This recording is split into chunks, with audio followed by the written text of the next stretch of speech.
Oh dear.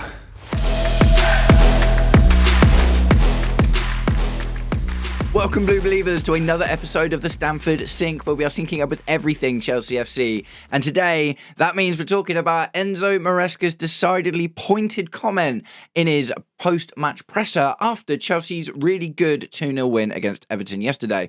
So, oh man, it's getting crazy. It's just getting nuts, isn't it? Oh, this kind of stuff very, very rarely happens from a Chelsea perspective, right? So, and I'll get into that in a little bit more detail later. So, the comments, right? The comments. Enzo Maresca was asked about Malagusto, actually, which was weird, like about how well Malagusto played. And instead of answering the question about how good Malagusto was yesterday with his goal and his assist, he chose at that moment instead to say, this has been the worst 48 hours I have had at Chelsea so far. And specifically, he said that because a lot of people aren't supporting me, the club, and my staff, right? So that's a big comment, man. That's a big comment. But it was initially a decidedly vague comment as well, isn't it? Because that could mean anyone. So the journalist, to his credit, pressed Maresca a little bit more on that, obviously, because that's huge, isn't it? You're doing an interview with the manager after the game and he's just won. And he drops a bomb like that, and you're like, right, okay, cool, forget about Malagusto, we're going to press on this. And basically, the journalist asked him, is like, oh, who is it that isn't supporting you? Is it the fans? And Maresca said, no, it's not the fans. The fans are fantastic. I love the fans. It's not going to be the media, is it? Because the media don't support managers. Do you know what I mean? That's just not really what happens. Like, people commentate, they are journalists, their whole entire job is to write stories, and often, unfortunately, negative stuff sells better than positive stuff. Do you know what I mean? So, you know, imagine every single time there was a press conference or an interview with a manager or something, and the journalists were just like, you're doing a fantastic job, and Maresca was like, okay, yeah, wicked, cool, thanks, and that's the end of the interview. Like, it's not good entertainment, is it, at the end of the day? So I don't believe that it's the press. That doesn't seem to make much sense. So that kind of only leaves, unless it's players, which I don't think it is, because he waxed lyrical about how well the players are doing, especially under the difficult conditions with injuries and suspensions and how hard the season's been. It only leaves the hierarchy, doesn't it? To be completely honest, like that's really all that's left. In terms of where the support should be coming from. Do you know what I mean? Because at the end of the day, fans, like, he's come out and said, yeah, the fans have been brilliant. Yes, the fans have been harsh on him, but he's lost 3 games in a row. Do you know what I mean? Or not lost 3 games in a row, but he hasn't won in 5, sorry, up until today. And those contained losses against like Leeds and stuff. So if it was the fans, I'd kind of understand it, but it would be career suicide for Maresca to come out and be like, your fans are rubbish, the fans are rubbish, and they're not supporting me.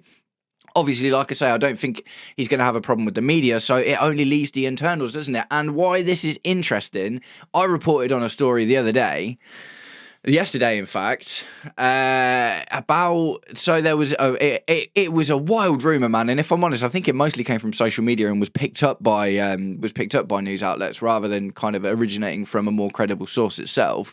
There was some sort of news that Chelsea had approached Oliver Glasner, sort of approached, or at least sent someone to talk to him to say, don't sign a new contract at Crystal Palace yet because we're not sure about the manager situation. Now, although I'd commented on it because I thought it was interesting to talk about, I ultimately thought that was probably just fanciful. Do you know what I mean? I literally said it in the video. I was like, this one I think is a little bit fanciful. And maybe it's not the Oliver Glasner thing, but at the end of the day, that would line up, wouldn't it? Like, if Maresca has heard or gotten an idea that Chelsea have told another manager, any other manager, don't sign your new deal yet because we're not sure what's going on here. And specifically, the source that released that said that the technical staff at the club aren't convinced by his style of play and his management style. So that kind of would all marry up, wouldn't it? Because that's happened in the last 2 days. Either way, I mean, it's understandable, isn't it? From, you know, if you're looking at the technical directors, right? This is a business. They want their team to do well. The board, the technical directors, everyone. They're looking at losing to Leeds. They're looking at losing to Atalanta. They're looking at getting a draw against Bournemouth. They're going back earlier into the season and they're seeing the draw against Crystal Palace. They're seeing the loss against Sunderland. Do you know what I mean? There are myriad results. There's the Wolves game where we went in 3-0 up at half time and came out 4-3 at the end of that game, only just scraping it by the skin of our teeth. There's loads of other situations, man. There's loads of other situations. There's the red card thing. Do you know what I mean? We've had 6 red cards in, and that's like a unprecedented as far as I'm concerned in the Premier League. Correct me if I'm wrong. If you know of any team that's had more red cards in a season than we have, especially in this short amount of time, I'd really love to know about it. But we all talked about it. Is it a discipline issue? Maresca got sent off himself. Do you know what I mean? And at the end of the day, Maresca is a growing manager. So it's not crazy to think that there are conversations going on in the board being like, right, okay, what if Maresca isn't the guy? The season seems to be faltering a little bit. Obviously, we're going through a really tough period right now because there's so many games. You know, Liam Delap's out again. Cole Palmer's been out for ages and only just coming back. We lost Levi Colwill at the start. Do you know what I mean? It's like, in fairness to Maresca, it's not like he's just had his entire squad available to him. But it also maybe goes back to the summer as well, if you think about it. Do you know what I mean? Because we had the situation where Levi Colwill got injured, like I just mentioned, and Maresca came out and said, I want a centre-back. Do you know what I mean? That was the first thing. And then the second thing was like, we're looking at internal solutions. Obviously, he had a conversation with them at that point. But Maresca does seem to, on occasion, fire pot shots at the ownership through the press. And that in itself doesn't really wash, man. The thing is, whether the reason that he's come out and kind of fired this shot is because, you know, they've been keeping their options open and thinking about other managers or whatever, that kind of doesn't really matter. You're not going to secure your position as the manager by coming out and having a tantrum about the owners through the press. That's not going to make them go, do you know what, we'll actually keep you. Do you know what I mean? If anything, that's only going to push you further out the door at the end of the day. So I looked into this a little bit just before. Do you know what never happened under Roman Abramovich? No player and no manager ever came out and had a veiled dig at Roman Abramovich and the leadership and the ownership during that entire tenure, because it just doesn't work, and you don't really see it that often either. Do you know what I mean? There are some, you know, sometimes partnerships end unceremoniously, like, you know, the Ange Postecoglou thing when he was like, you know, at Spurs, when he was, you know, basically talking about they're probably going to sack me. Do you know what I mean? There are some occasions, but this doesn't feel like that, man, because we're not nearly as close to that level. It doesn't feel like we're as close to that level as Ange was at Tottenham for him to come out and start taking pot shots at the ownership. Do you know what I mean? It's just not really a done thing in football, is it?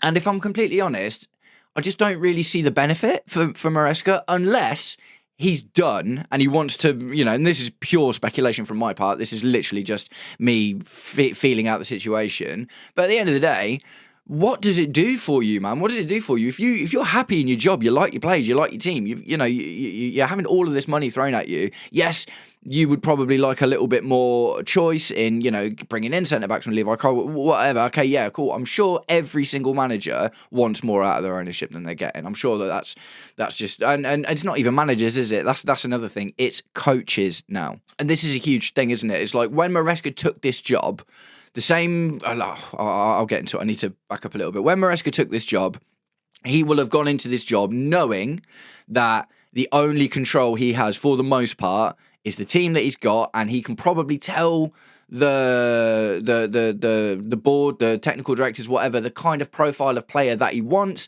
and then they will go out and get him something. But that is always going to be in and around this buying youngsters to sell them on the project, right? The blue cone model, whatever it is. You don't take this job thinking that you're going to get that same level of control as a Jose Mourinho did. Do you know what I mean? It's just absolutely not going to happen in this day and age. We've got 6 technical directors now. Do you know what I mean? It's like, it's not even like just a disparity between the coach and the owner. It's literally, there's the coach, there's 6 technical directors all making different decisions, and then there's the ownership, which is also comprised of more than one person.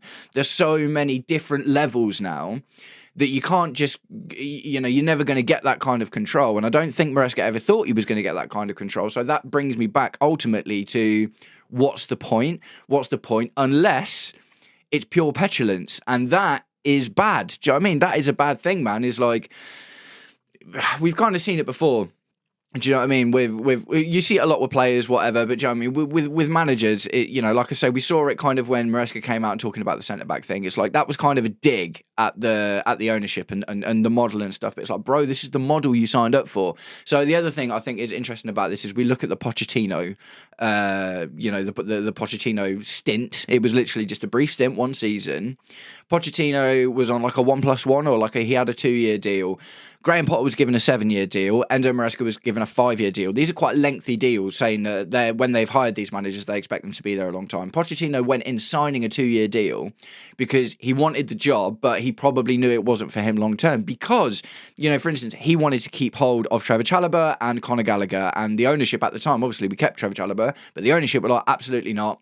And even though he had a reasonably good season, bearing in mind we'd come from 12th before that, and the team was still, more in the process of being built than it is now, Pochettino knew that this model wasn't for him. Thomas Tuchel knew that this model wasn't for him. Now, Thomas Tuchel got sacked at the end of the day, so I think that he probably thought he'd be able to override it in some respect, but absolutely that didn't happen. Unfortunately, this is one of the negative things about the Blueco thing, right? Is it negative? I don't know. It's not negative if you're winning. That's the truth, isn't it? It's only negative when negative things happen. So it's not necessarily negative or positive. It just is what it is. The owners have control. The owners make the decisions. The owners will be looking at our recent run of results, seeing that the same thing is happening this year that happened last season with, we're in second. Maybe there's a title challenge on. Then we have 5 games in a row where we don't get a win and the points are really, really hard to come by. We have a silly loss in the Champions League, which we absolutely shouldn't have done, which ultimately came because Maresca decided to play Malagusto in the 10 and pack the midfield absolutely full of fullbacks. Do you know what I mean? It's like these are weird decisions at the end of the day. It's all fine and good being a progressive coach with ideas, but when you've got a win, keep it simple, man. One of the reasons we did so well against Everton yesterday is because we kept it simple. Yes, Malagusto and Marc Cucurella occasionally were inverting into midfield, but they weren't playing as number 10s, shadow strikers, or wingers. Do you know what I mean? It was more simple. It was a good, grounded, simple win yesterday. So, I don't know, man. I don't know. It all just feels a bit nuts, to be honest. The thing that feels weird about this is like the centre-back thing was like a shot, but it was at the start of the season. You can understand Maresca was kind of stressed out, and obviously that led to him choosing 8 different centre-back pairings throughout the first, 3 months of the season or whatever. So, yeah, okay, but this is a real shot, man. This is a real shot, and do you just come back from stuff like this? Do you know what I mean? Do you, like, at the end of the day, if Maresca now wins the rest of the games, up until Man City or whatever, then it's going to be fine, isn't it? Because, like I say, wins really soften any of this kind of stuff that's going on. But if we get more losses, if we get more negative results, Maresca, is he going to come out again and have a go at the ownership? Do you know what I mean? Are they going to have reparation talks now, being like, oh yeah, well, we were just keeping our options open, and Maresca's like, oh yeah, it's fine. Like, I don't know, man. Like, I don't really know how you come back from this. The relationship is obviously strained between the manager and the technical board. It's not even necessarily the owners. It might literally just be the technical board. This is why it's complicated and confusing for us as fans. Because a lot of other clubs, and previously in our club, it was really easy to point the finger at the problem. Do you know what I mean? It was really easy to point the finger at the problem. The problem was often the manager or the players, or a player, or player power, or something like that. Back in the day, if the club wasn't doing very well, you could be like, well, this player isn't good enough. These players aren't good enough. The manager is, kind of throwing paddies all the time and it's not working out or whatever. But now, because there's so many different layers, it's really difficult. It's a complicated web, man. It's really, really complicated web. And as a Chelsea fan who just ultimately wants to watch my club succeed, it's a bit stressful. Do you know what I mean? It's like, Maresca comes out after a win and decides to make the whole thing negative. And ultimately, the big problem with this now is he's now directed the media focus at this as well. So and he will have known that when he said it. And the reason that makes even more sense is because when he actually responded to this in the first place, he literally, it was a question about Malagusto. Malagusto has just had one of his best games in a Chelsea shirt. And instead of talking about that, you've gone, I've had the worst 48 hours of my life since I've joined this club, and I feel like there's, I've not been supported. And he used that specific word, right? Supported. And because support comes from 2 places, doesn't it? It comes from the hierarchy and it comes from the fans. He literally wipes it away that there wasn't a problem with the fans. So it can't be anything else apart from the technical directors. I think things are going to get interesting, man. I'm sick of sacking managers. Like, I'm so tired of sacking managers. I think that you have to ride out the rough periods, man. Things are getting better. Do you know what I mean? At the end of the day. And one of the things is, like, I do feel it's a bit disingenuous and a bit difficult to criticise Maresca fully based on the amount of injuries and suspensions and squad issues we've had this season. If we'd have gone into this season and Cole Palmer was fit and Levi Colwill was fit and Dario Asugo had been available because he hadn't got injured, do you know what I mean? And Liam Delap hadn't got injured, do you know what I mean? If we had to keep all of these players throughout the whole season, then I think things could be different because we'd have been able to build consistency. Where Maresca can take fault for that is not trying hard enough to build consistency within the issues. Like, he's like 100, what is it? No, it's got to be more than this now. Maresca is like leading the league with changes to his starting 11. And it's like over 100 now, over 100. Do you know what I mean? It's and that is just crazy, man. And he's really, really struggling to settle on who is his best team. So what are we going to do, man? Well, I mean, we're not going to do anything. We're going to sit and watch it happen. Do you know what I mean? But what are Chelsea going to do about this? Do they repair the issue with Maresca? And do they come out now? What they should really do is come out and give him his full backing and support. Do you know what I mean? If there isn't a question about Maresca, then the technical directors, Todd Bowley and Igbali, should come out all publicly backing Enzo Maresca, praising him for the job that he's done amidst that, even if the results haven't been great recently, like just for the optics of it, praise him for the job that he's done with all of the difficulties had through the season and reaffirm that they think he's the guy to take us forward. If they don't do that, then you've got to think they've probably eyeing up shiny new toys to come and take control of our team.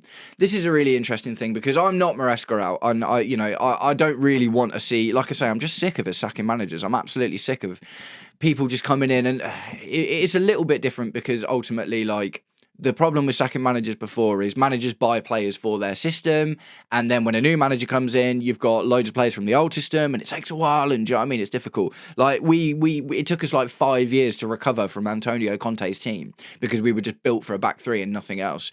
It's a little bit different now because the ownership and the technical directors are creating the team themselves, and the coach comes in and coaches it. So rather than our team being full of Maresca players, our team is now full of players that are equipped to play various certain styles of football, and they will go and find a manager who fits the profile of the team that they've built rather than the other way around. Do you know what I mean? So that in itself is a positive thing, but at the same time, it's like, it was, arguably when Abramovich used to do it, Abramovich would hire and fire. That was because we weren't winning titles. So at the very least, although I didn't like it, I can understand why managers were getting sacked all the time when it was Abramovich, because his standards were up here, and if you weren't competing for the Champions League, if you weren't competing for the Premier League, and if you were getting ousted from cups and stuff, you're getting sacked. And although, like I say, I didn't like the manager rotating door, but I understood it because the goal was trophies, right? The goal was titles. But what we're looking at now is a reasonably, I mean, Maresca's the longest manager we've had since Bluco took over, but he's the 6th, 7th manager we've had, and none of these guys are getting sacked because they're not winning trophies. Do you know what I mean? At the end of the day, because you can see that from the team that they've built and the model, they don't think we're going into trophies yet. They're still looking for this guy that they think can build into that long term. Oh man, I'm just rambling at this point, but it is just so complicated, isn't it? It's so complicated. I like Maresca. I think that he has lots of room for improvement. Lots and lots and lots of room for improvement.